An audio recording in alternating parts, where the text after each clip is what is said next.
The Syrian opposition has lost more ground in the northern province of Aleppo. Minnih military airbase, however, was not recaptured by government troops and their allies. It was taken by the Kurdish armed group the YPG and its Arab allies. Syria's opposition says the YPG has been taking advantage of the Damascus government's offensive to expand areas under its control in Aleppo. The YPG militia from the start of the revolution has been working for its own interests. It created an autonomous area. It never recognized the Syrian revolution, but it used it to create its own state.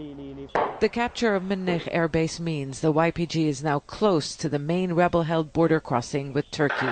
This has increased concern in Turkey, which considers the group and its political wing, the PYD, a terrorist organization. PYD has been the unstoppable winner. It will gain its territorial aspirations and stretch all the way to the west. It is not logical for Turkey to carry out military operations against the PYD in Syria while ISIL has a presence. This will draw reaction from the US and even Russia.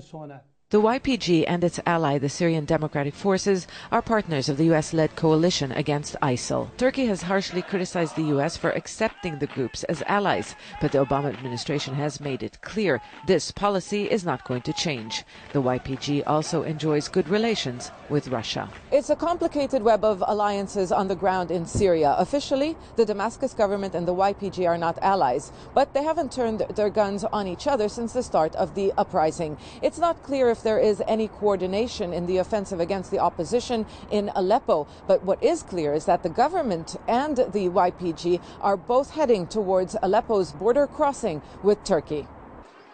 The border towns close to that crossing have received tens of thousands of Syrians displaced by the ongoing military operation.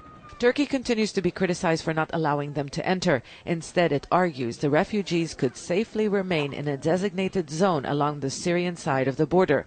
Such a safe zone would serve Turkey's national security interests by acting also as a buffer and stopping YPG's expansion and keeping the Syria regime away from its doorstep. Sana Khuder, Al Jazeera, Southern Turkey.